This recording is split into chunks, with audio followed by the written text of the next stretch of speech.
What's up, everybody? Welcome in episode 2 of Around the Feld. I'm your host, Colin Tong, along with my co-host, Reagan Loescher. We got a big one today, the NFC East. I'm looking forward to this, Reagan. Yeah, me too. I think it's going to be a great thing to talk about. I mean, especially with you being a Giants fan, I can't wait to hear how big of a, homer you are when it comes to the Giants. And I'm a realistic Giants fan. Oh, I'm sure. Yeah, I'm sure you will. I'm sure you'll definitely put your fandom aside. I'll point out their flaws. Oh, I'm sure you will. Yeah, my team's got a lot of flaws. We'll go 16-1 and win the Super Bowl. I'm realistic. But for those of you watching on YouTube, you can see I got my Saquon shirt on. For those of you listening, yeah, no bias though, no bias at all. But, yeah, let's. I'll let you go. What were you gonna say? Sorry. We'll start up with the Eagles today. Yeah, we can start out with the Eagles. Super Bowl runner-up. Yeah, I mean, last year, obviously they lost in the Super Bowl to the Chiefs. Hell of a game. I was one of Jalen Hurts' biggest supporters. I think, if not the biggest. I was saying he was going to win MVP all season long, and everyone was like, "No, you're wrong. You're wrong. He's not good. He's not even close to Patrick Mahomes' level. He's not even close to Josh Allen's level." And sure enough, I mean, he probably outperformed Mahomes. He didn't get the win, but I mean, he was damn near perfect in that Super Bowl outside of his one fumble. But I mean, Hurts definitely kind of proved, in my opinion, that he's a top 3 quarterback. I kind of rank him at 3 behind just Burrow and Mahomes. I don't really see how you can put Allen above him since Hurts has already gotten to the Super Bowl. I don't even think Allen's made an NFC champion or AFC championship game yet. So to me, it's kind of hard to put Josh Allen above him. But I'm sure I'll get a lot of hate in the comments, and the Josh Allen lovers will defend him. I can't argue that. I love Jalen Hurts. As a Giants fan, it's tough because he's just one of those guys that you can't not root for. From when he went through college, he was phenomenal last year. It was nice to see him really take that leap. The knock on Hurts, though, I will say, he's not very good under pressure. He was 35th in expected points added per attempt out of 40 quarterbacks last year under pressure, and he's not very good against zone. He's one of the best quarterbacks in the league against man coverage, but when you go zone coverage, he's one of the worst. His sack interception rate is 9.9% against zone compared to 4.1% against man, which is 34th in the league, 9th against man. So that's the only thing. This team is so loaded, it's tough to find a negative. That's the only negative you really find on Hurts. So I think teams will scope that out this year. Well, I think he'll also improve on that because I think he knows that. And he does. He's a grinder. He's absolutely a grinder. Look at the steps he took from year 2 to year 3. I mean, he went from probably I kind of thought he was top 15 already before last season, but he went from top 15 to top 5 guaranteed. You can debate however you want, but I mean at this point he's definitely top 5 in everyone's book. So I think he'll continue to make adjustments. We already have seen him take big leaps every year as a passer. So I agree 100%. I have a quick stat here about how dominant this team was last year. They led the league in rushing, despite the fact that they threw the ball at the 5th highest rate in the first half of games. So what would they do? They'd spread you out. They got 11 personnel. They got Devontae Smith. They got A.J. Brown. They got Dallas Goedert. They made up 68% of receptions for the Eagles last year. And Hurts was just so dominant with that trio of weapons. They get up to such big leads on teams. And then what would they do? Second half of games, they'd coast. Hurts only threw 64th quarter passes last year in the regular season. That's how much they were dominating everybody. That's wild. It was unreal. Well, yeah, they were leading the league in second quarter scoring. It was crazy watching those games. It was boring watching the second half. Absolutely.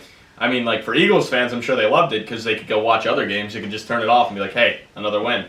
But, with that being said, they did lose Miles Sanders. Obviously, we got to talk about the backs for sure. It is a big loss. I mean, it is, but it isn't because, he was pretty good for them, but they went out and addressed it. They went out and got Rashad Penny, and then they traded for DeAndre Swift. So, I mean, honestly, I'd say that's an upgrade, and they're both cheaper than Miles Sanders was. 100%. I mean, Howie Roseman's just giving the blueprint to everybody about how to build a team. All he does in the draft is load up on the trenches, that offensive defensive line, which were both top in the league last year. Yep. Just keep retooling there. You're not going to pay the backs. You're going to trade a 4th-round pick and get DeAndre Swift, who is an elite pass catcher out of the backfield. Can he stay healthy? I don't know. Well, it's the same thing with Penny. Can he stay healthy? He was 7th amongst all backs in yards per route run last year. So that could be a new element to the offense, right? And then with Penny, too. Penny is actually, when he's healthy, he performs as one of the best backs in the league. I mean, you wouldn't even think it. He has the highest expected points average per rush amongst all backs with 100 carries the past 2 seasons. He's top in yards after contact per carry and yards per carry out of 71 backs. And now he's behind that Philly offensive line. So kind of talking about fantasy now. I think he's worth stashing. I mean, he could be one of those guys that you put in a flex spot when he's healthy, and he could win you a week. He might not be fully healthy the full season, but if he is towards playoff time, that could be monstrous. Yeah. No, I mean, we've seen him in the past win people fantasy championships. When he was in Seattle, he was a beast, and we saw him take over. I think it was like week 14 to week 17 when he was on Seattle, and he won people fantasy championship 2 years ago. He's crazy, and the same with Swift. I think they both are very flexible for you. So yeah, I like that handcuff too. If you can get that handcuff, that's a good handcuff in that offense. And then go into the wide receivers and tight ends. I mean, they're pretty stacked. AJ Brown is a top 12 wide receiver. I mean, for fantasy, Smith was as debatable well top 5. Yeah, Smith's a great talent as well. I mean, they took a first-round pick on him. He was a beast in college at Alabama, and then when he got to the Eagles, he struggled a little bit his rookie year. But I mean, I think he's fitting in well as a number 2. I mean, some guys just can't get it done as a number 1, but I think as a number 2, he's I think he's a one on a lot of teams. I think he's phenomenal. He's just a silky smooth route runner.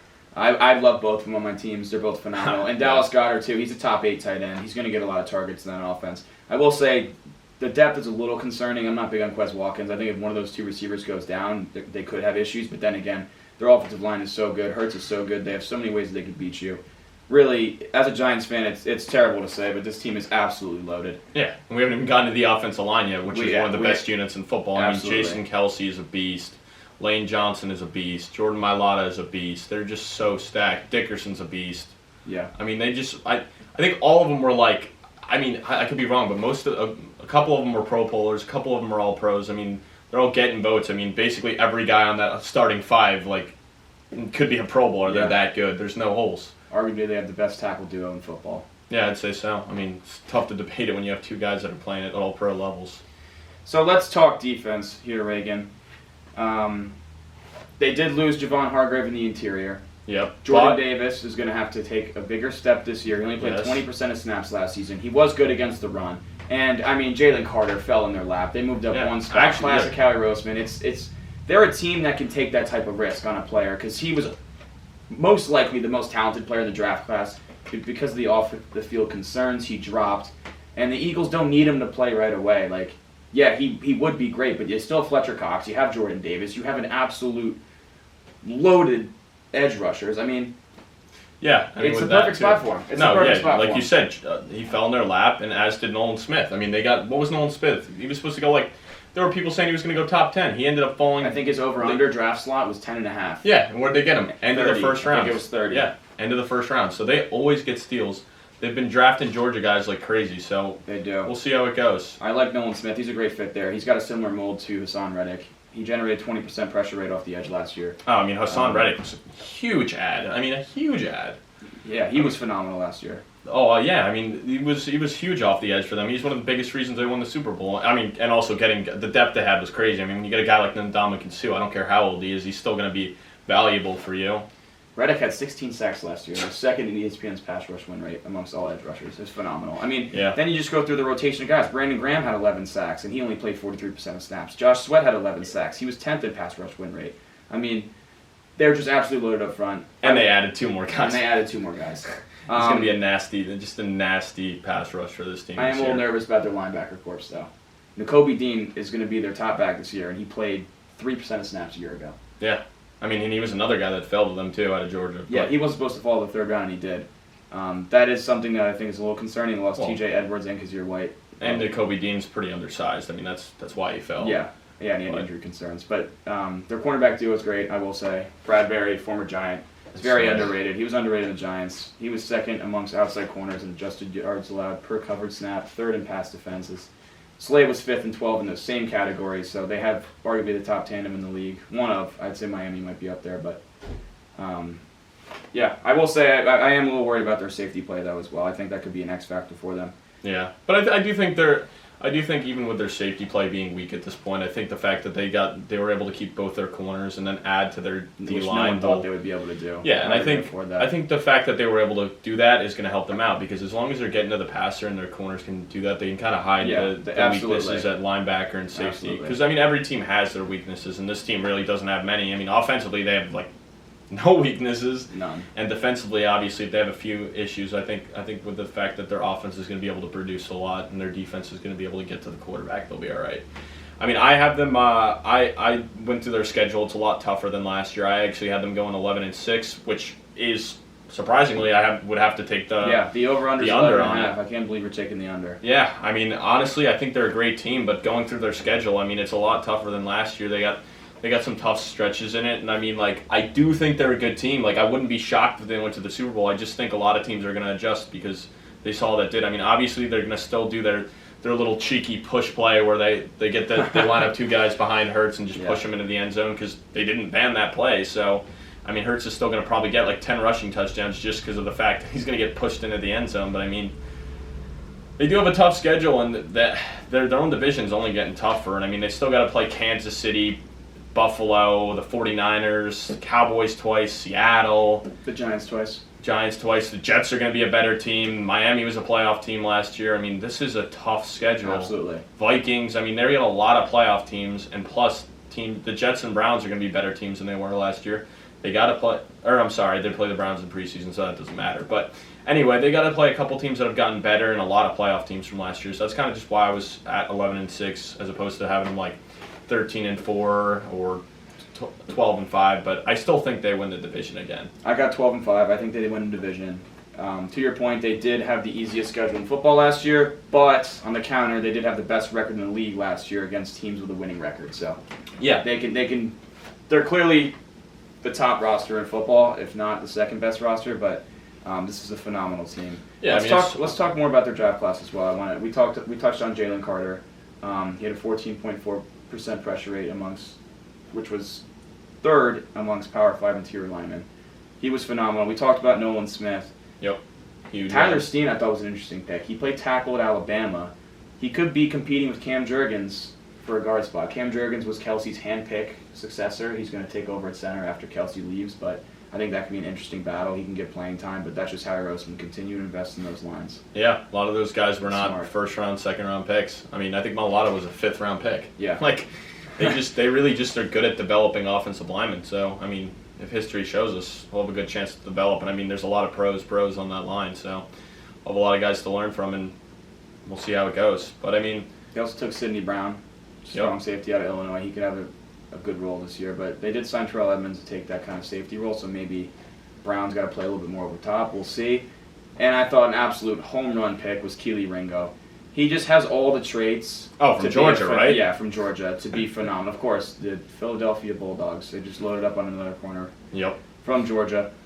He actually is so good covering downfield based off his pure athleticism.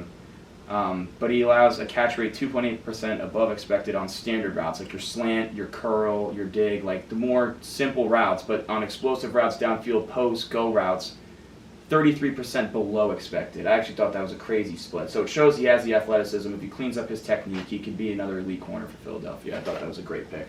Yeah. Very smart by Roseman. I mean, do you have any kind of hot takes for this team or players that you could think? It's tough to have a hot take because they're so absolutely loaded. I mean, I think their MVP's Hurts. He's phenomenal. Yeah. I think Jalen Carter could be their Rookie of the Year. Nolan Smith could too, though. Yeah, he has more opportunity, I think, than Nolan Smith because they're deeper on the edge and they are on the interior. Well, yeah, Carter would have been the 101 if he freaking didn't get in that car. Absolutely. The issues with the car.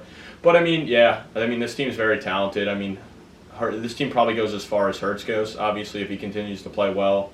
You know their defense is going to be good, and you know they have a good system, so it really comes down to if Hurts can continue to be successful and teams don't kind of figure him out. So. Yeah. One thing, too, interesting to see, they lost their OC and their DC. So it's interesting to see those new coordinators step up. I don't think it should mess up their mojo too much. Sirianni's a good head coach. He shows he can make in-game adjustments. He's a good game manager. So with that in place, I think they'll be just fine. I got them at 12-5, win the division. Good on Philly? Yeah, I mean, I don't really think there's much more to highlight here with Philadelphia. I mean, we're both kind of in a similar agreement here that they're gonna win double-digit games and win the division. So I don't really have anything else to say about them. So I'm ready to go to Dallas if you want. Dallas Cowboys, man, let's go. They got a couple key losses here. I'd like to highlight off the bat. I don't know who's filling the role that Zeke had. He was very good in short yardage situations, picking up first down, getting tough yards, and scoring at the goal line.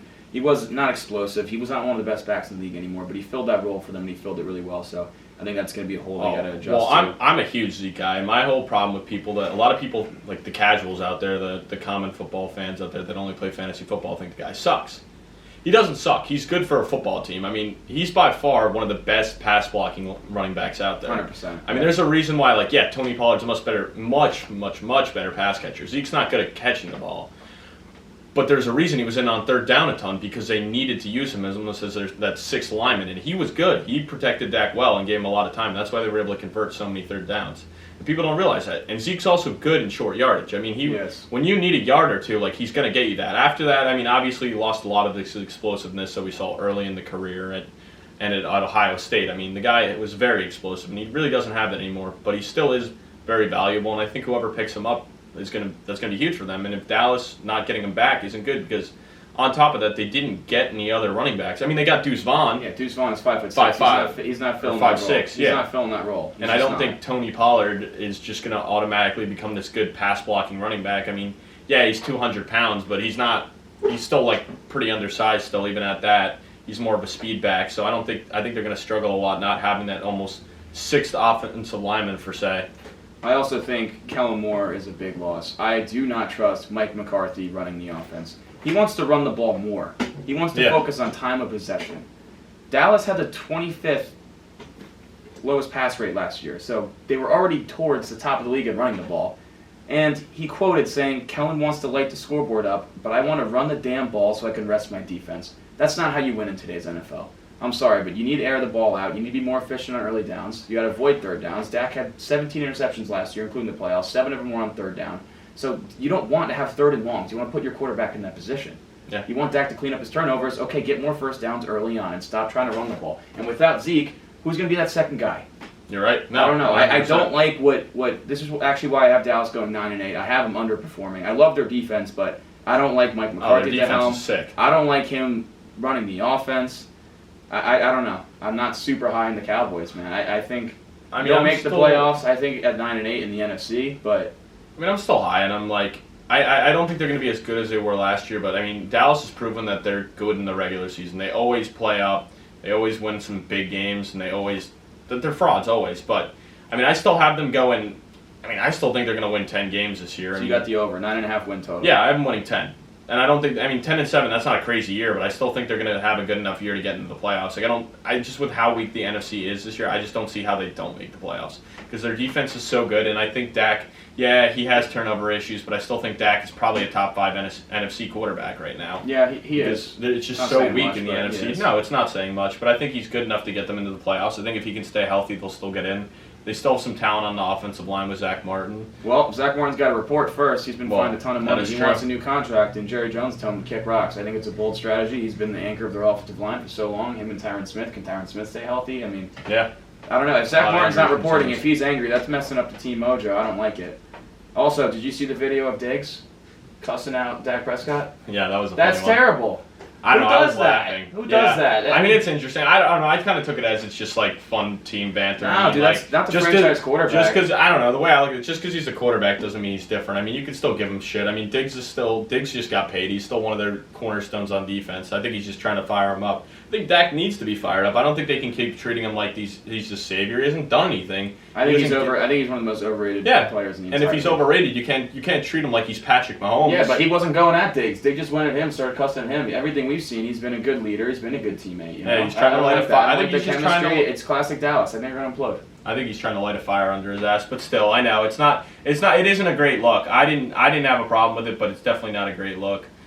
And on top of that, I mean, their wide receivers, they have a pretty good core. I mean, I'm big on CeeDee Lamb. I love CeeDee Lamb. He's very talented. I love CeeDee Lamb. Gallup, when healthy, I mean, he's been decent. I mean, usually he can't stay healthy on the field, but if he is their number 2 wide receiver, I don't see that working. But I mean, I guess too. Yeah, I was gonna say, I guess with Brandon Cooks being there, that'll help. I mean, he is 30. He is 30 years old. He's 30. He's getting up there, but he's shown that he can produce all around the league. He's had several different quarterbacks. He's had multiple 1,000-yard seasons. Yeah, I think he was producing with Davis Mills last year. So I think he's a good Dak's significally better than Davis Mills. And he didn't even want to be there last year. He was get me out of Houston. They held him. Yeah. I don't know why they did that, but CeeDee actually had a 28.6% target rate last year. He was wide receiver 8. I can only imagine it's going to go up. Run. Yeah, I mean, with Dalton Schultz leaving as well. I mean, that was a big target machine. That's a problem too. CD will probably be up by 35% over there. Very thin at tight end. They took Luke Schoonmaker in the draft, but he's already 24. He's not ever going to be an elite pass catcher. I don't know. Tight end's thin. If CD gets hurt, that receiving corps is screwed.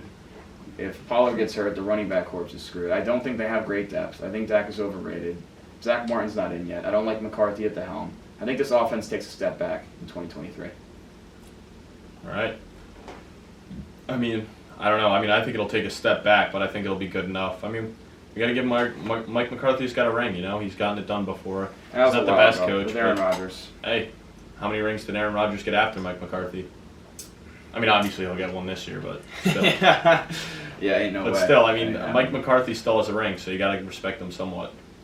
So let's talk about the defense now, because this is a very strong unit. I'm not going to lie. Oh, yeah. Phenomenal. Micah Parsons, top 3-4 edge rusher in football. He wasn't even healthy fully last year, had 13.5 sacks, 29 quarterback hits, a 19.3% pressure rate. He's absolutely elite. That's why they're not paying Zach Martin. He says there's a guy in Micah that needs to get paid, so I understand that part, Jerry. Oh, yeah. DeMarcus Lawrence is aging, but he's still as productive as ever. Having him as your second edge is never a bad problem. Never a bad problem. He had the highest run-stop win rate amongst all edge defenders a year ago, so he is elite in that category, and he's still most people wouldn't know that. above-average pass rusher as well. They did take Mozzie Smith in the draft. Kind of a weird pick. You know, it was kind of a need. They couldn't stop the run last year. He's a run-stuffing defensive tackle. Something you don't really see get picked in the first round of the draft. I don't know. Maybe it was a reach. They took a need. They didn't. Usually Jerry Jones takes the best player available. Yeah. They usually have a good draft strategy with that. But I don't know. He only had a 6.5% pressure percentage last year at Michigan, and that was third on his own team. Yeah. So I don't know if the ceiling is necessarily very high, but he did feel a need for this year. We already touched on Schoonmaker. He's 24 years old. Will never be an elite pass catcher. But he's a solid blocker. I don't know. They needed tight end depth after Schultz bolted to Houston. And you can't forget about their linebacker, too. I mean, Van Der Esch is a beast. Yeah, he is. When healthy, obviously, because that's another guy that just seems to not be able to put together a full season. But he's a beast. I know. He did play well last year. It was interesting. They didn't pick up his fifth-year option, and then they signed him back. It doesn't happen very often. They did take a linebacker in the draft as well, Demarion Overshown from Texas. He's a safety linebacker hybrid. Could kind of fill that role that Keanu O'Neal did in Dan Quinn's defense. I like the fit there.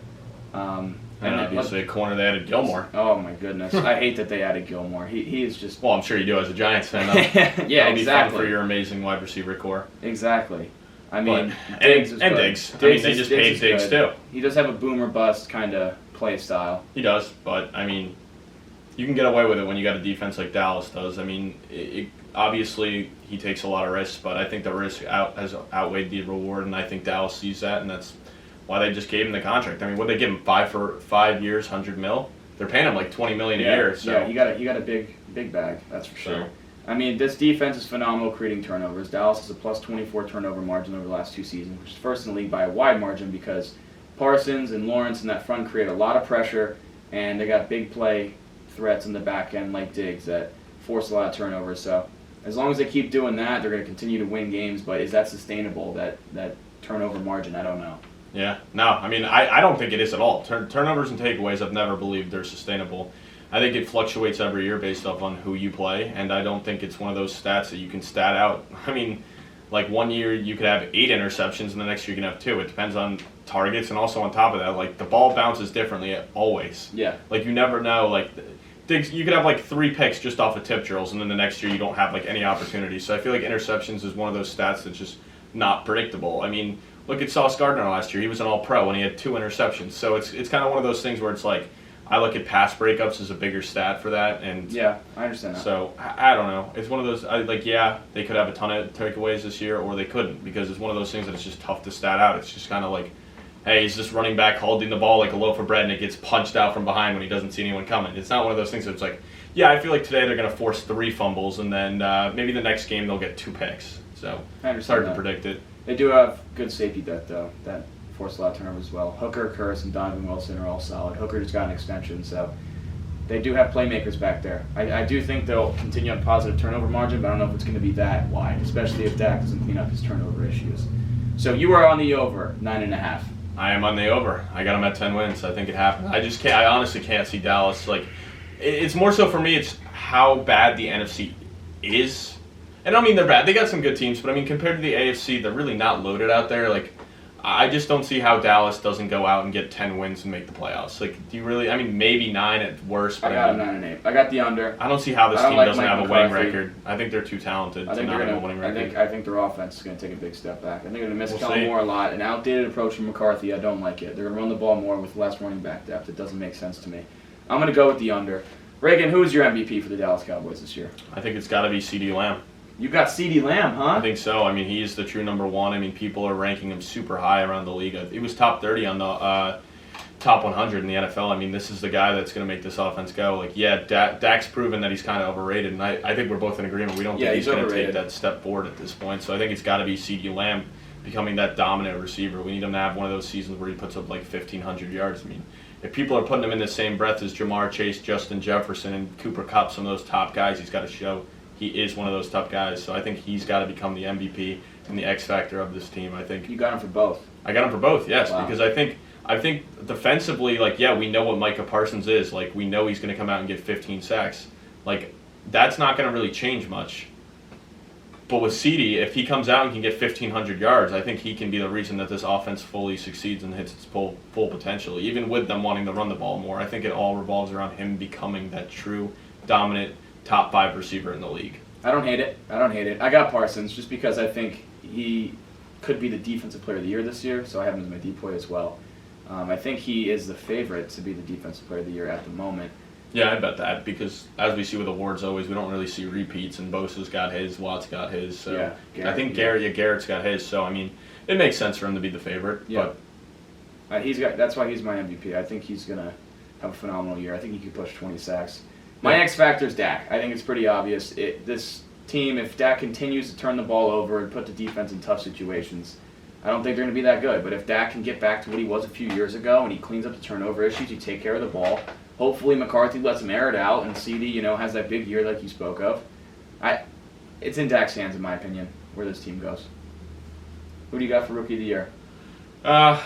I don't know. I kind of went back and forth with this. It was tough for me to really decide this. It's not a sexy draft class. No, it's not at all. I mean, I guess I'll go with Shoemaker just because they took him and they drafted him. They needed a tight end with Dalton Schultz leaving. I mean, I don't really think any of these players are going to make huge impacts, but I think out of who they drafted, he has the chance to make the biggest impact because, yeah, like Mozzie Smith, like we were talking about, like he's a nose tackle. Like, yeah, he might stuff the run, but that stuff's not really going to show up on the stat sheets. People aren't going to realize that. So I go Shoemaker. I mean, he's going to fit a big need. Dak really does like targeting his tight ends a lot, so I think he has the potential to have a big impact on this team. Yeah, I took Smith. I just think Smith is going to start right away.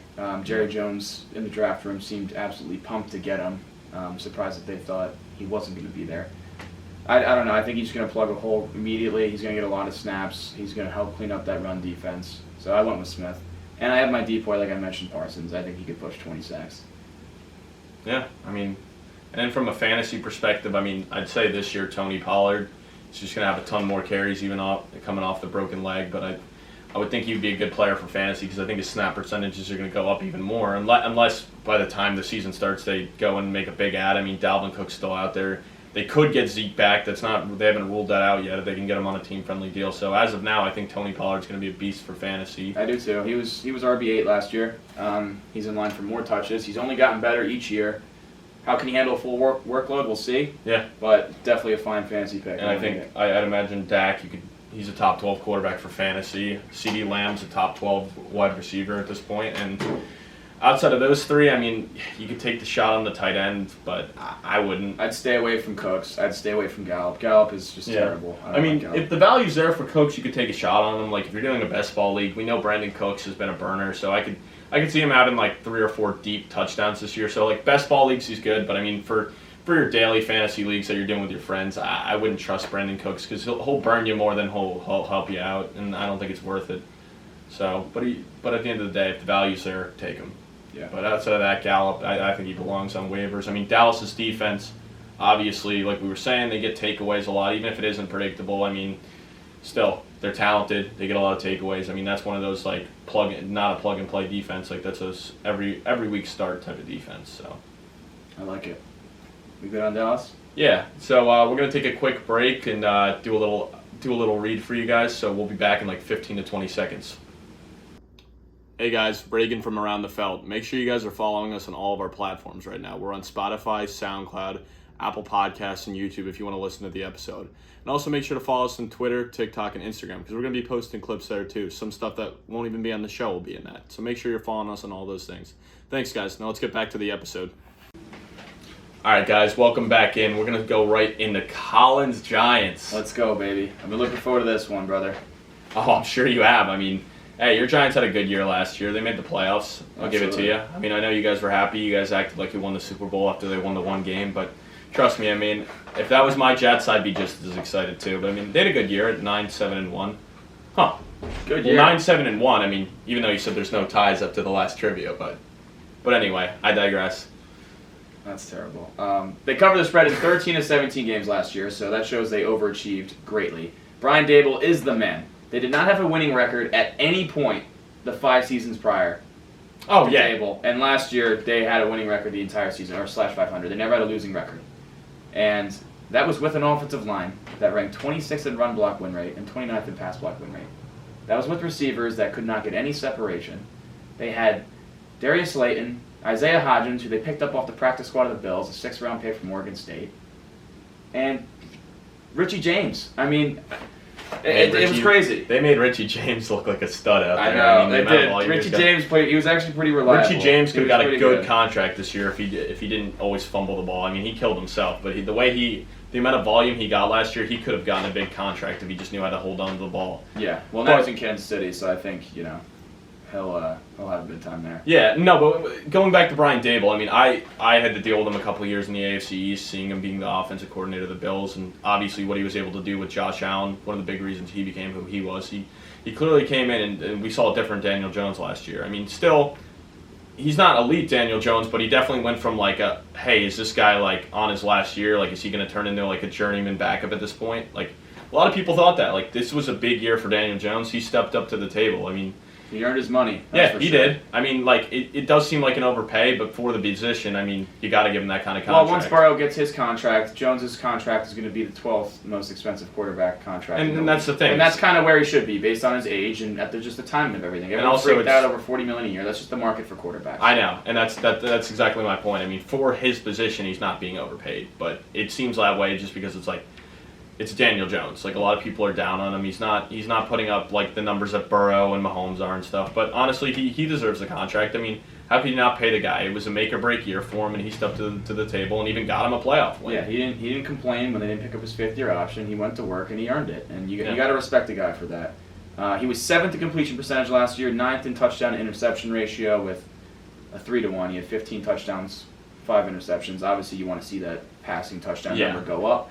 Hopefully with an improved offensive line in front of him, with John Michael Smith, the center they took in the 2nd round from Minnesota. That should help. Hopefully Evan Neal takes that 2nd-year jump. And they finally got him some weapons. And I am excited to talk about the weapons. Well, before we get into the weapons, you brought up Evan Neal.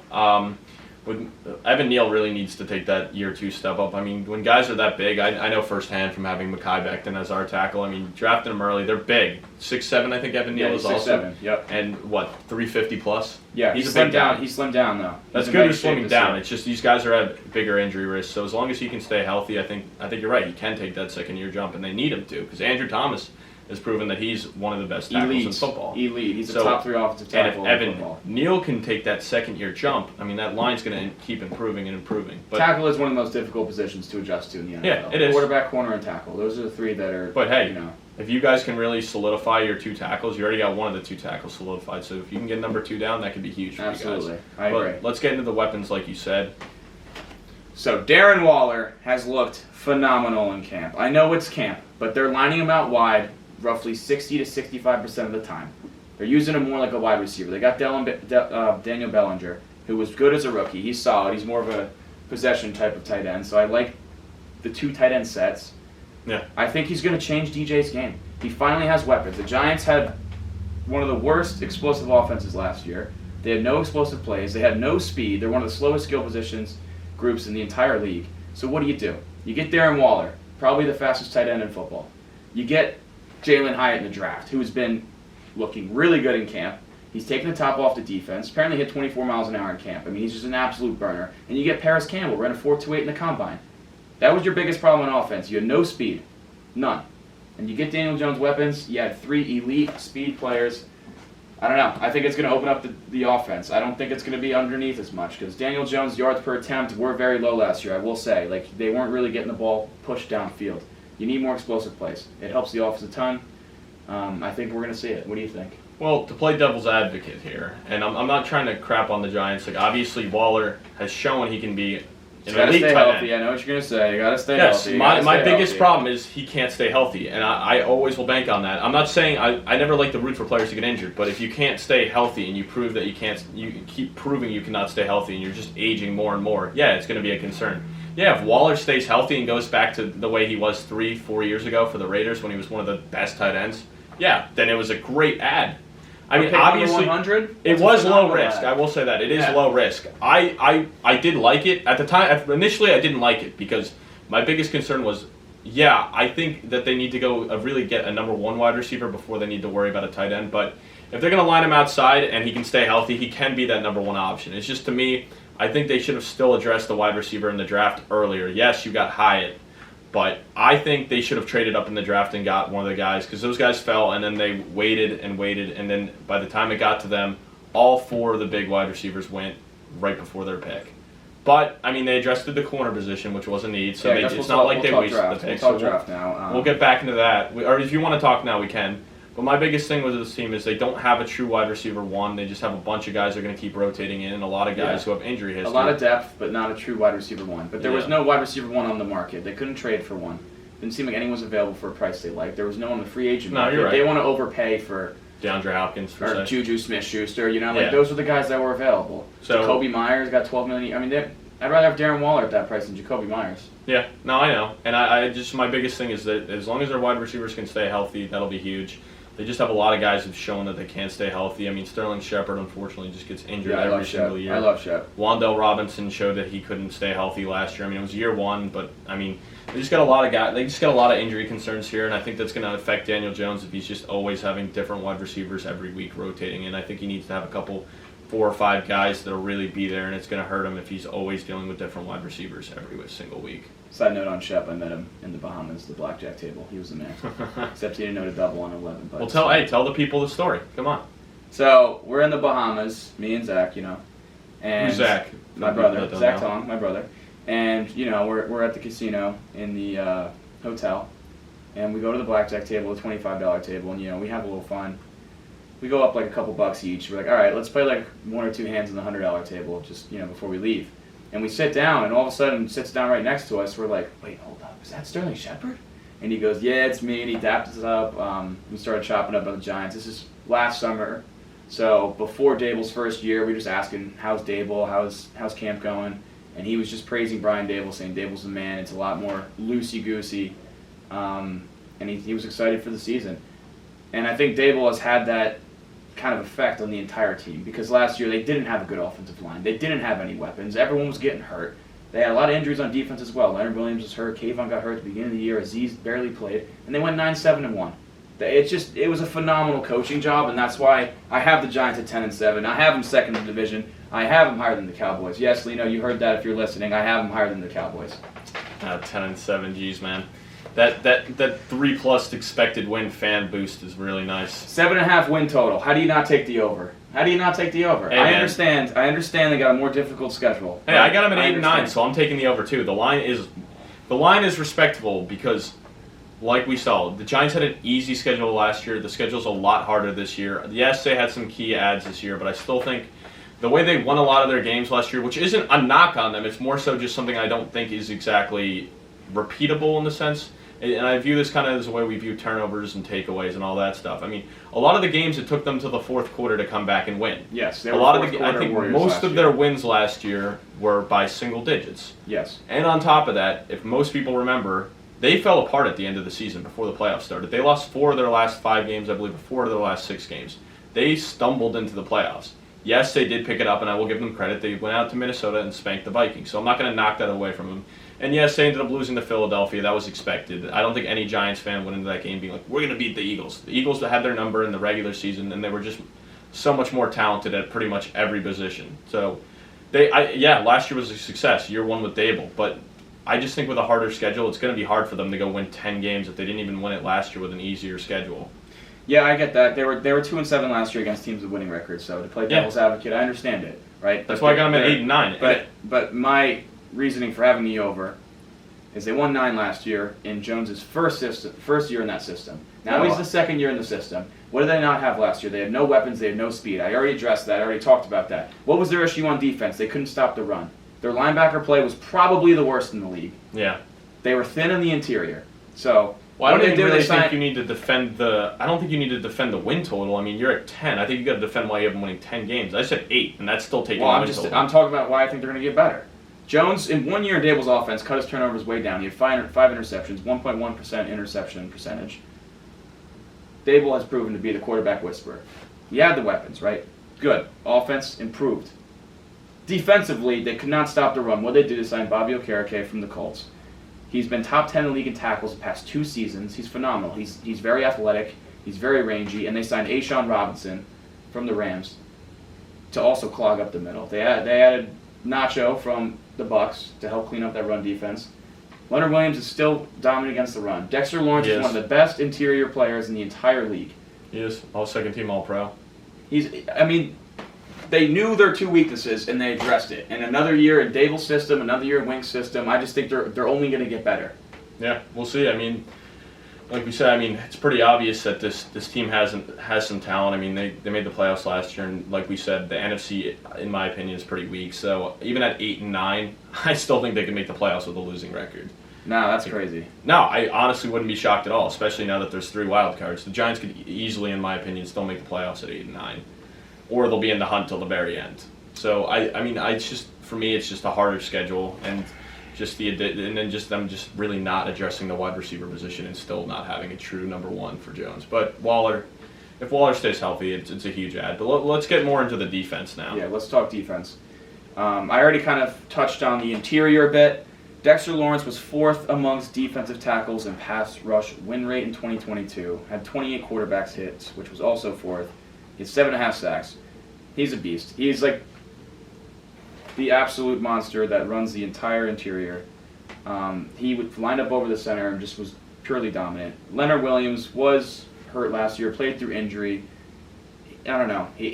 I like Leo, but his cap hits way too high. One thing I'll say about Leonard Williams, though, is what he doesn't really show up on the stat sheet. I mean, people don't realize, like, when he was on the Jets and even when he's been on the Giants, not as much anymore on the Giants because he's getting older, and, I mean, it's pretty obvious Dexter Lawrence is better than him at this point. But when he was on the Jets and early on for the Giants, he was always the best defensive player on that line. So he would be taking on, like, what Aaron Donald type of double teams. And honestly, he wasn't as successful at beating those double teams, so you didn't hear about it as much. But this guy faces, like, one of the highest double team rates in the league. So a lot of the stuff he does doesn't show up on the stat sheet. But I mean, when he's taking on these double teams, that's still helping the team out. Like, absolutely, yeah. As a fan, you have no idea. You're like, what the hell? He's not getting sacks. Like, but I mean, it's like, yeah, but this guy just took out like 2-3 offensive linemen, so your linebacker could come up and make the tackle, and they only get a 2-yard gain because this guy just took on 2 linemen. So what he does to me just really doesn't show up on the stat sheet. He was 10th in run stop win rate a year ago, even while playing through injury. Great on the run. I mean, he never really just. Hopefully those sack numbers go up. Yeah. Playing next to Dexter. He only had 2.5 last year. Let's talk Kayvon Thibodeau. I love Kayvon Thibodeau. I think he has the perfect personality for New York. He only had 4 sacks last year, but he did have 40 pressures, and he was clutch. I mean, that strip sack against Lamar Jackson to win the Ravens game, that was insane. I was there. Unreal. And the strip sack touchdown against Washington in that primetime game. Yep. That was also monstrous. I think that was his big coming out moment. That was a big coming out moment. He did start off slow. Remember he sprained his MCL in the first game last year, so he did miss some time. So he says he watches his film back from last year and he wants to throw up. He thinks it's disgusting. So I like that. I like that he wants to get better. I think he has the perfect personality for New York City. So I think he's going to have a big year. Ojulari, he needs to stay healthy as well. He only played 7 games last year, but had 5.5 sacks and 19 pressures and 135 pass rush snaps. Those are just phenomenal numbers for only playing limited. I mean, if he's healthy, I think they have a good young pass rushing tandem that could develop well. I will say this about Kayvon, like, he could have won Defensive Rookie of the Year. Like, even with Sauce Gardner putting up his crazy numbers, like, Kayvon, he didn't play enough games. He only had 4 sacks, but I do think with the amount of pressures he put up and what he showed he could be, if he had a full season, I think he would have been right up there. I don't know if he would have won because, I mean, Sauce just was just ridiculous, but I think he would have been above Hutchinson. I think he could have easily finished I think he's second. better than Hutchinson. Yeah, it's debatable. I mean, both Hutchinson had better numbers, but yeah, we'll see. But I mean, he definitely proved like he was worth the pick, and yeah, so we'll see how that goes. And then obviously, you guys took your secondary's not bad. I mean, you addressed a big need at cornerback and getting Baker. I mean, what do you think about that pick? Obviously, I said I wanted you guys to take a wide receiver, but corner was just as big, if not a bigger need for you guys. So what do you think about the pick of Baker? Well, Tay Banks. Yep. Oh, I'm sorry. I'm thinking of DeAndre Baker. DeAndre Baker. Sorry. That was a swing and a miss. Former Giants corner taken in the first round. So his production was iffy in the Big Ten. You'd like to see better ball hawking rates, but Giants love playing man in Wink Martindale's scheme. They love blitzing, and Banks has all the tools to be a phenomenal man corner. So they were really pumped when they got him. He's fast. He's long. I think he's going to be a good fit for that defense for sure. And someone that a lot of people probably don't know, Trey Hawkins, cornerback from ODU. He's been making noise at camp. He's already getting first-team reps because he's just been dominating. He's 6'2". He's got 32-inch arms. He ran a 4.4 flat 40. He has all the physical tools, but again, he didn't have the ball hawking rate that you like to see in college. He didn't make as many plays on the ball that you'd like to see. But I don't know. It looks like a late draft steal so far. I mean, they've toyed around with the idea of having Deontay Banks and Trey Hawkins, 2 rookies on the outside, and playing Adoree in the slot. And because Adoree has that versatility that he can do either one, I do like he's that. He's an athletic freak, Adoree Jackson. Yeah. There's a reason he was Remember returning punts back. Remember that game at USC when he had there's an a reason he touchdown, returned a punt, and then a pick six in the game. The Titans were, when he started out with the Titans, they were using him on offense a little bit and as a punt returner. I mean, he's an athletic freak. And I will say with that ad of Hawkins, right, Hawkins you said? Yes, Hawkins. I will say with that, like, it's a new trend we're kind of seeing in the NFL that teams are starting to take these shots on these bigger corners. They like the guys that are like 6'2", 6'3", 6'4", and fast. I mean, look at Woolen last year. He was a 5th-round pick out of UTSA.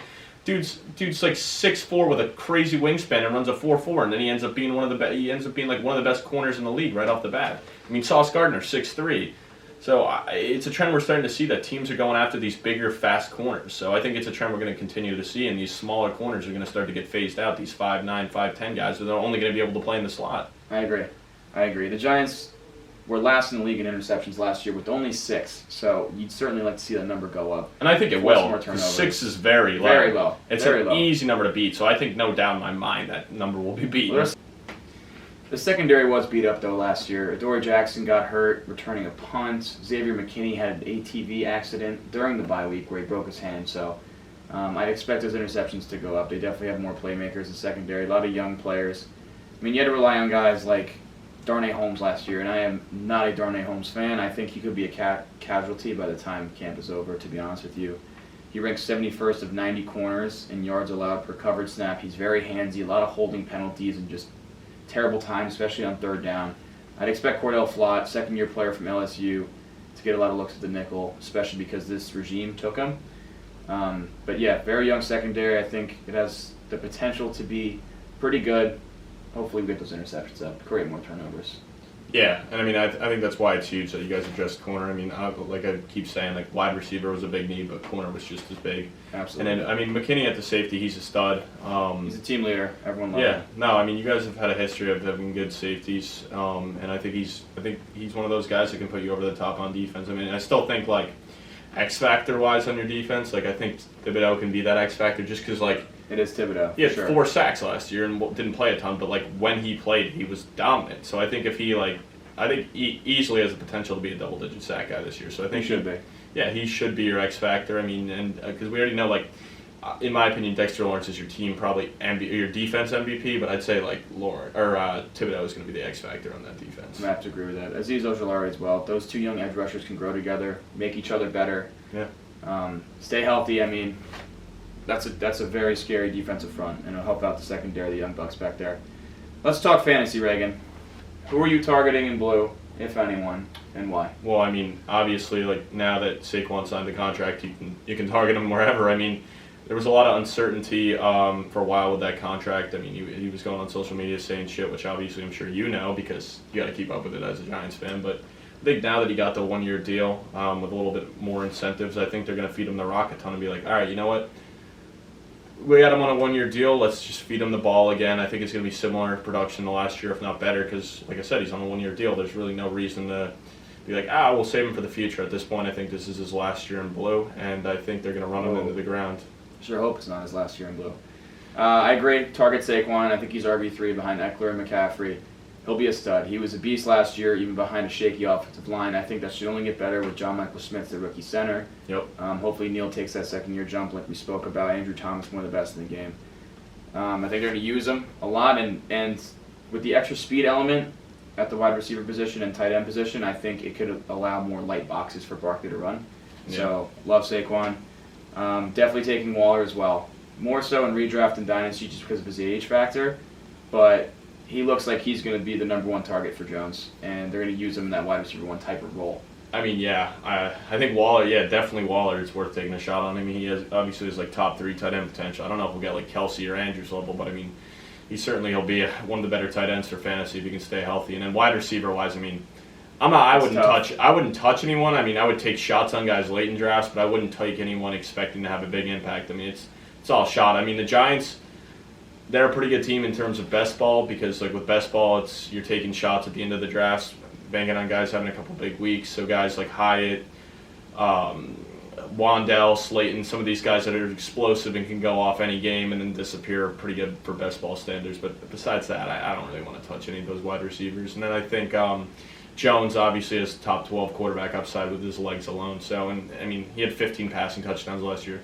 That's not good for fantasy, but I think that's something he can improve on, and I think that's something he will improve on. So yeah, I like Jones, especially in super flex leagues. He did have 700 rushing yards and 7 touchdowns last year, so that rushing upside is elite, especially in fantasy. He'll be a top 10 quarterback fantasy-wise for sure. I think he was top 12 last year already, and that's with passing 15 touchdowns. So if he just adds 5 to 10 more, I mean, right then and there, that's another like 40-something points close to it there. So the receiver I am throwing a dart at late in the drafts is Jalen Hyatt. It seems every day in practice so far during camp, he's caught at least one deep ball for a touchdown from Tyrod or Daniel Jones. He's just taking the top off the defense. He runs like a gazelle. So if you're taking anyone, I think Hyatt's the guy to do it. He has the most upside. Also, Paris Campbell. I think they really like him. His 4.28 speed in the slot. He should have a decent role. So we will see with that. Yeah. No, and then that basically covers the fantasy aspects of things. But we were talking before. I mean, you're a little bit higher on the Giants than me. I got them winning 8 games. You have them winning 10. So, are you thinking playoffs? I mean, yeah, I think they're a playoff team, especially in the NFC. I think Philly, the Giants, and Dallas all get in.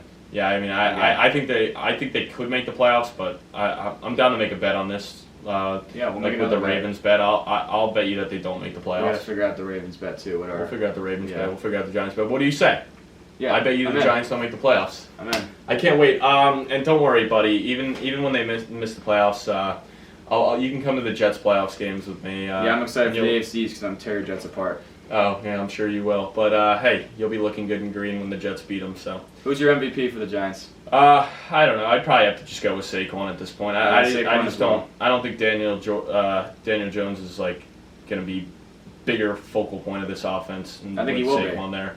I think DJ, he will be a bigger focal point if you notice last year towards the end of the season. No, that's not what I'm saying. I'm saying in terms of being the MVP. Like I think as long as Saquon's there, like Daniel Jones won't be the MVP. Like in my mind, it's got to be Saquon. Barkley is the most valuable player. As long as Barkley's there, like he is the go-to guy on offense. And I think if Barkley didn't sign his contract and they were throwing Matt Peter back there, then it's obviously Daniel Jones. But I think with Saquon there, it's just going to be similar to last year where he is going to be their offense. I just don't see Jones taking that like big jump to put him into the top 10 quarterback conversation because like. Yeah, even if he improves to 25 touchdowns, it's still not like a team MVP numbers right there. Yeah. Well, last year towards the back end of the season, they started to run the ball less with Barkley, and Jones picked up more of a workload, and he kind of became the focal point. They kind of like took the reins back a bit, and they let him play more. Yeah. And he showed confidence. So I expect a big leap. I still think Saquon is the MVP, but that's why Daniel Jones is my X factor. If he takes another leap and looks like the guy that they paid all that money to, then this is a team that's gonna make the playoffs, in my opinion. Rookie of the year, I got Jalen Hyatt. It was tough to pick between him and Tay Banks. I think Tay Banks has quicker path to playing time, but Hyatt has just looked so good in camp, and if he could take this offense to a new level, I think he will be the Rookie of the Year for the Giants. Yeah, I mean, I lean more Banks just because, like, there's so many wide receivers, and also, like, the capital's not there with Hyatt. Like, he just fell in the draft a lot, and, like, the fact that they were okay with staying and getting Banks instead of trading up for a wide receiver kind of tells you something. So I think he's going to have a bigger impact on the team, and he's going to have a bigger opportunity, like you said, to have the impact. But, I mean, Hyatt could be the MVP, too. I'm not going to sit here and act like he could, and it's just, like, to me, it's just, like, I kind of look at where the capital was invested and also, like, who's around him. Like, Hyatt's in, like, an 8 wide receiver stable where, like, if Hyatt ends up being, like, if Hyatt's, like, obviously they're saying, like, he's been going off in practice and stuff, but, like, if Hyatt's, like, not suiting up week 1 because they have a surplus of wide receivers, I'm not going to be surprised either. So. Yeah, John Michael Smith's will have a big role too. Second-round center from Minnesota. I'm sure he will. He's plugged in at center. It's just the thing with linemen. Yeah, but it's tough for a lineman. All right. Yeah, I'm gonna go with. We got your deep boy. I got Dexter Lawrence. He's just unblockable in the interior. I'll actually go with Thibodeau. You go with Thibodeau. I like that. Just Thibodeau's our deep boy. He had a hell of a year. Just because, like, I just feel like it's hard for, like, it's so much easier for the edge rushers. Like, yeah, Lawrence could go out and get 10 sacks, and, like, 10 sacks to me is, like, his max, but, like, Thibodeau could be pushing, like, 15 off the edge. Okay. So I just think he'll have the chance for the bigger impact. And, like, we always see with the edge rushers, they're the ones that always are, like, the team decoy. Yeah. And, like, potentially the decoy. So that's kind of why I'm taking Thibodeau, but, like, I right now Lawrence is better, but, you know, I'll throw the hot take out there. I like that. I like Kayvon a lot. So. All right. Wrapping up the Giants. We're good? Yeah, I'm good. Let's go to the Commanders. Washington whatever Commanders. Their name is now. Yeah. They change their name all the time, so. So what do you think of this team? How are you? How many wins they getting? Well, first off, I think they're already, like, maybe get a 2-win boost just from getting Dan Snyder out of there. But, yeah. I mean, it's worse. I would be higher on them if we had certainty at the quarterback position. I mean, like, if Sam Howell's the quarterback, he looked good in his one game against Dallas last year.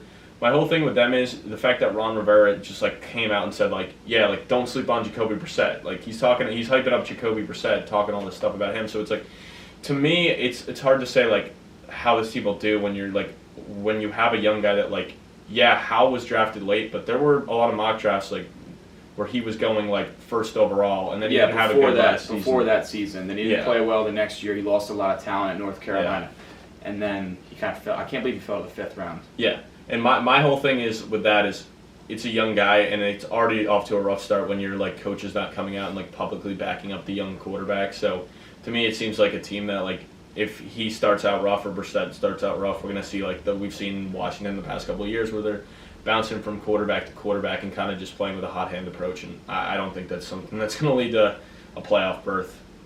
Yeah, I agree. Quarterback room definitely shaky, definitely towards the bottom of the league.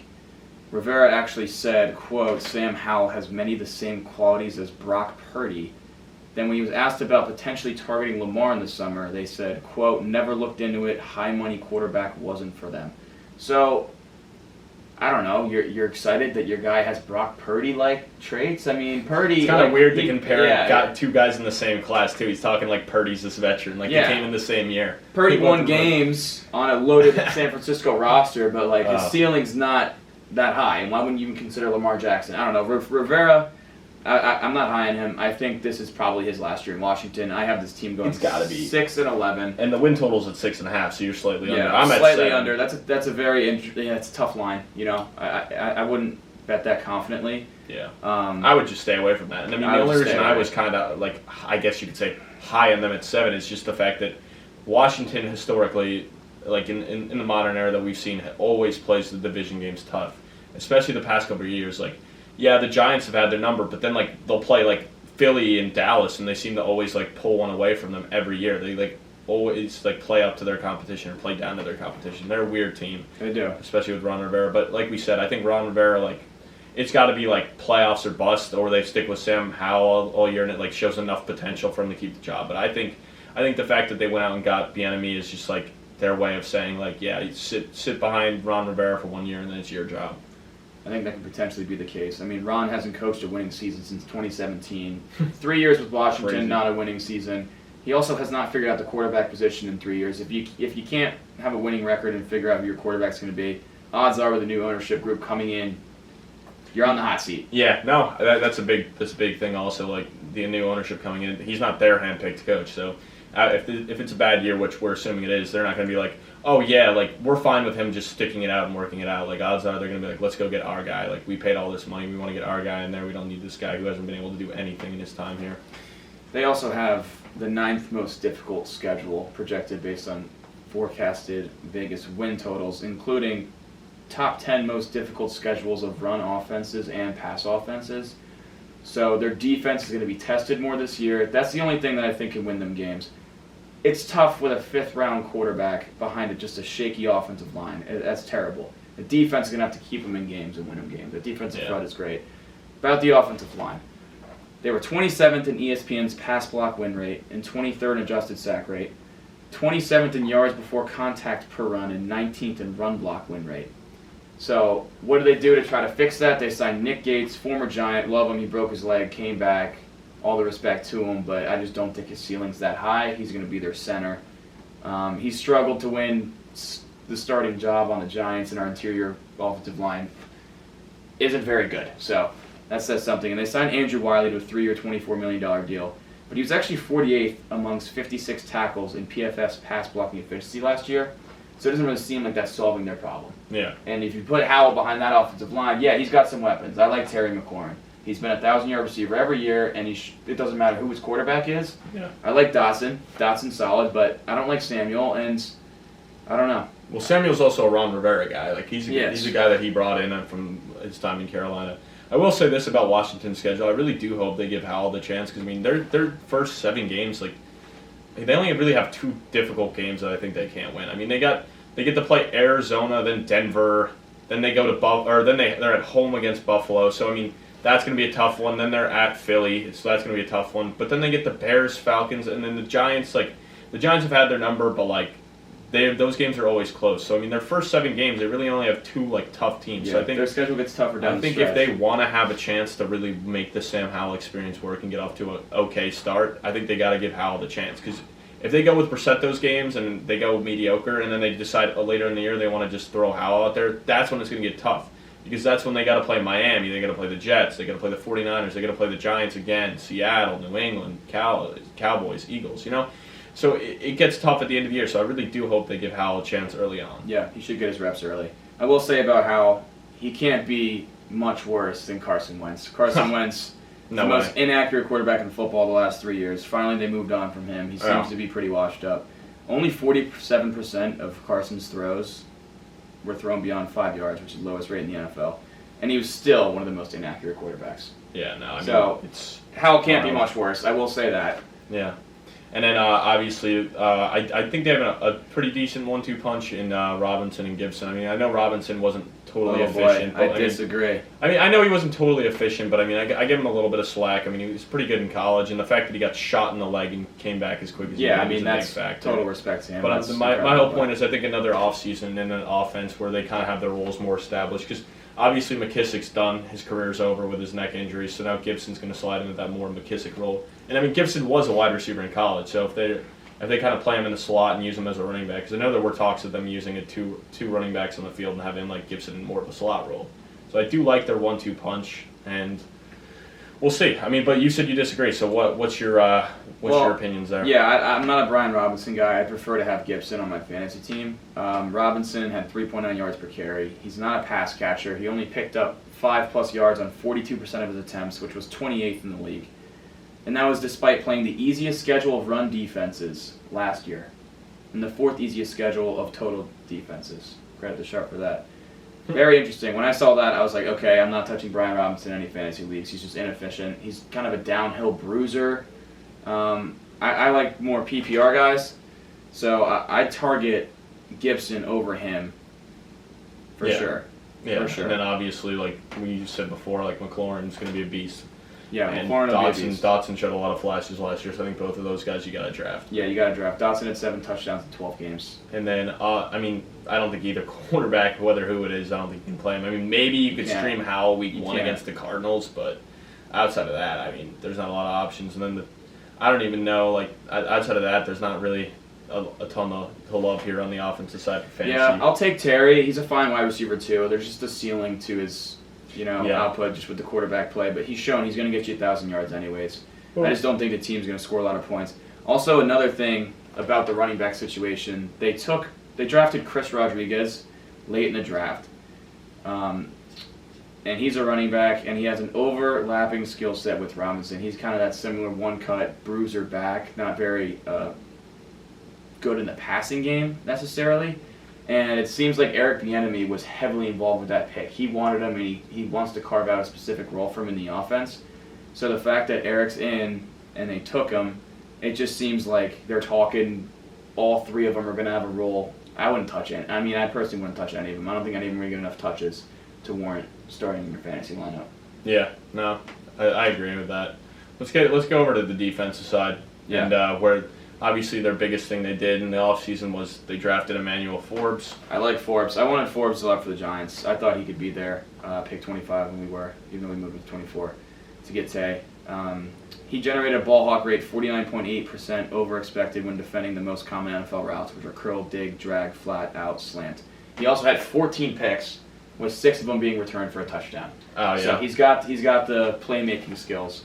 I mean, he was very athletic. I mean, watching just the draft coverage of all the clips they were showing to him at the draft. I mean, if you haven't seen it, you should definitely check out his highlight tape. He was a walking highlight tape. Yeah, he just is a little slender. I think he was, $165, $170 he played at, so that was kind of the concern, but Washington still took him 16th overall.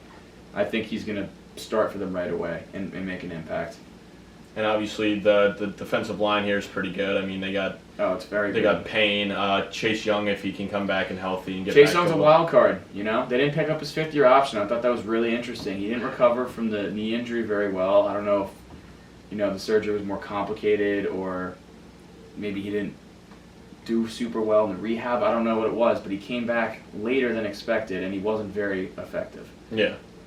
They got Payne there. I mean, Payne was a beast last year. 11.5 sacks, 49 pressures. They just gave him a 4-year, $90 million deal. I like that. Jonathan Allen's still elite. He was 3rd amongst D linemen with 17 run stuffs, 7.5 sacks. I like Montez Sweat, but what are they going to do with him? Can they afford to pay him as well on that line after this year? Yeah. I don't know. He had 8 sacks last year. So they did, like I said, they have a good front four.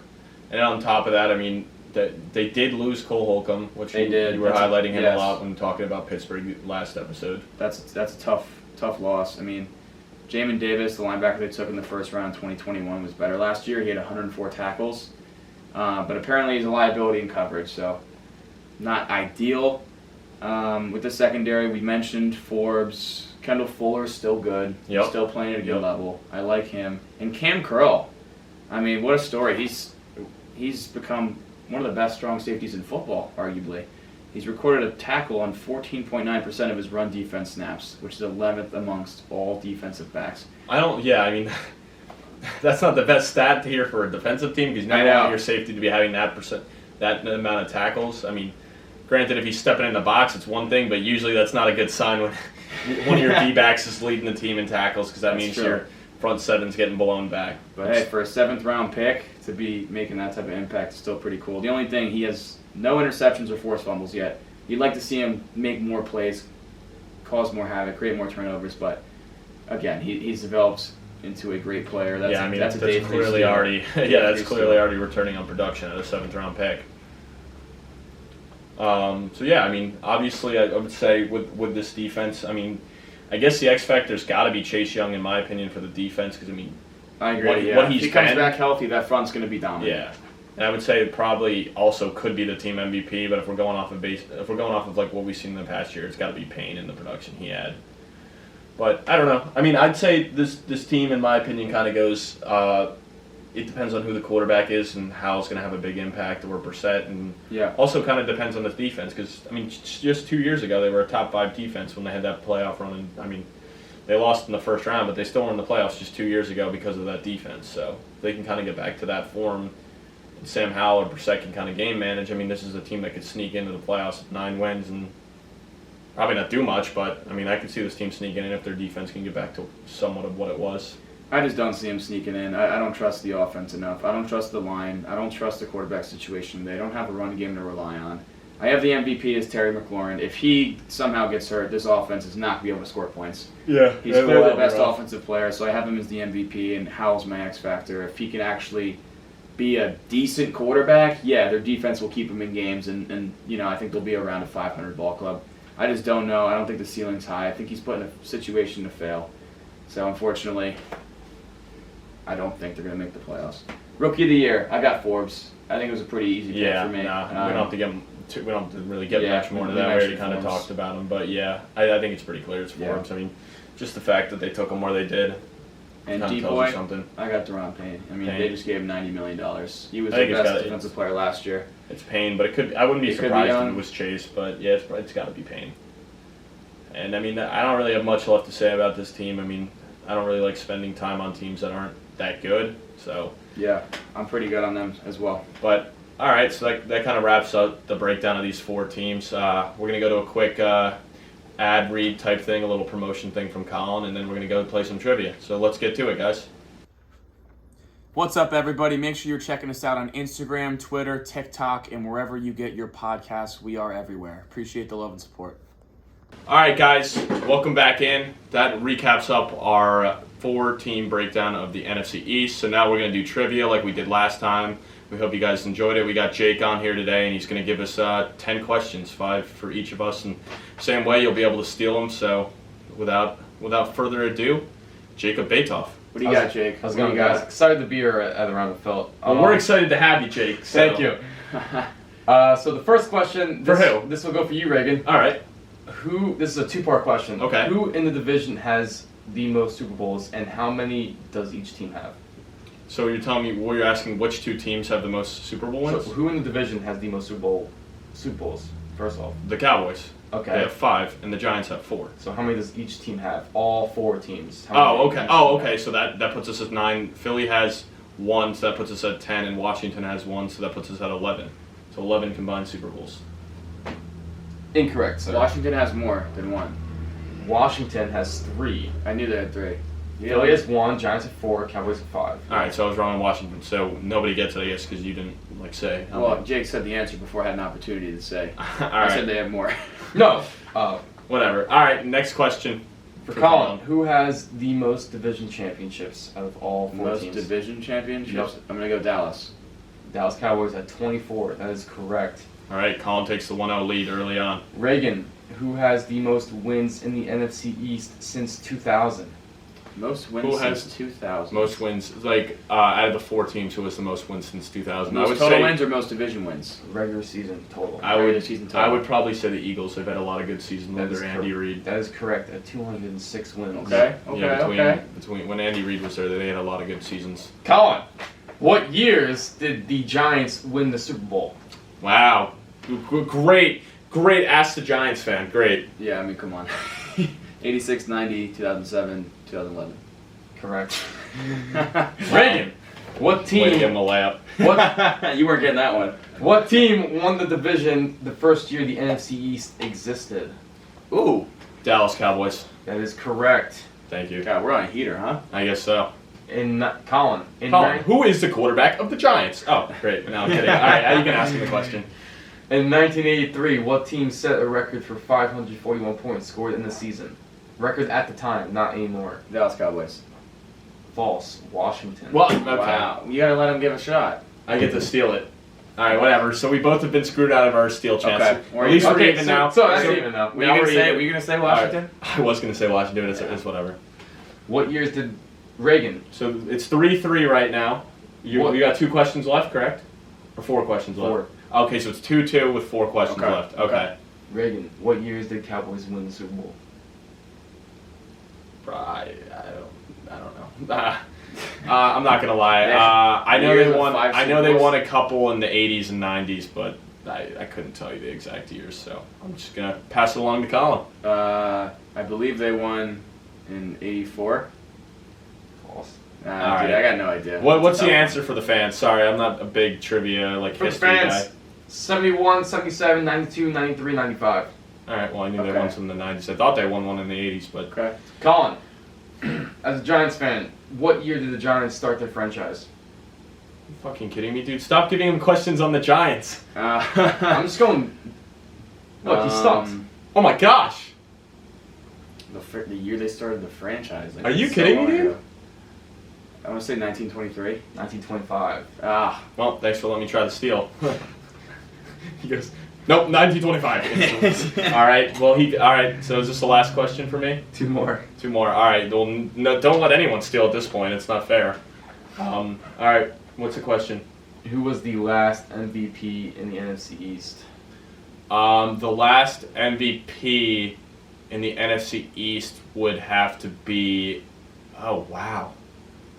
Wow, that's a tough one because there hasn't been one in recent memory that I can think of. Because Eli didn't win any. I mean, he obviously won the Super Bowl MVPs. Hurts was close last year. Wentz would have won it if he didn't get injured. I am going to take a shot in the dark here and go with Donovan McNabb. Emmitt Smith.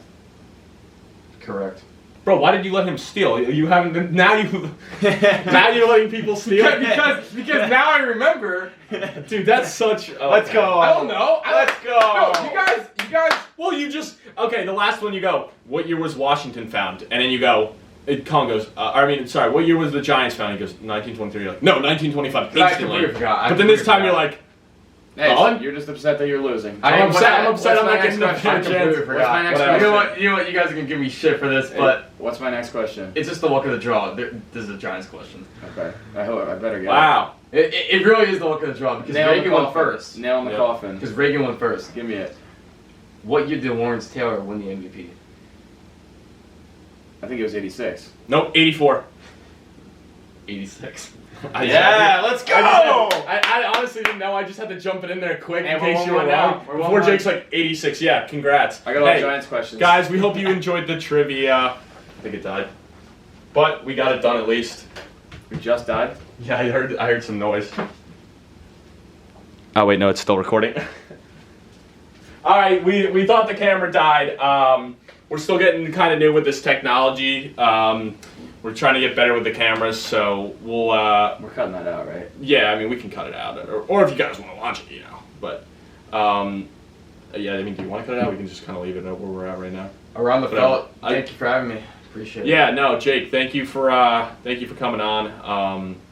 We really appreciate you giving us these trivia questions, and then the next episode we're gonna figure out who we're gonna bring on to ask trivia. And Colin, what you were saying you wanted to do what division next? We were talking about. Let's do the NFC South next. So we're gonna go to the NFC South next, and then we'll have someone come on and do trivia. We really do enjoy doing these trivia segments, so. If you guys like them, just say something in the comments. And if you're interested in coming on and asking the trivia questions, just hit us up. Yeah, that's really all we got for this episode. Appreciate you, Jake. Thanks for giving me all the Giants questions. 1-1 on It really was the luck of the draw because Reagan went first. That's why. Luck of the draw. All right, I guess Colin's going to be hitting him up with like a $50 Venmo after this podcast. It's just pretty convenient that the Giants fan gets only fed Giants questions. But, Colin's got to do anything to level out the playing field, I guess, so. But, hey, guys, we really do hope you enjoyed this episode. Once again, like we said in the reads before, we're on SoundCloud, we're on Spotify, YouTube, and we're on the Apple Podcast app if you want to listen to this. But also follow us on Instagram and TikTok and Twitter because we're going to be posting smaller clips there and putting out a lot of content. So, yeah, you got anything else for them, Colin? That's it. Appreciate you guys listening. Look out for the episode coming this week. Yeah. Oh, and like we said earlier, our big bet is since I'm a Jet fan and he's a Giant fan, we're going to Week 8 of the NFL season when they play. Dave Kerdrock, shout out to him, he gave us this idea. Whatever one of our teams loses, the other one has to wear that guy's jersey. So if the Jets are to lose to the Giants, I'll be rocking one of Colin's Giants jerseys for the podcast following that game, and vice versa. You look good in blue, brother. No, but you look even better in green. It just really pops out of your eyes. So. But, all right, guys, that's all we got for this episode. Thanks for listening if you actually stuck it through. Peace.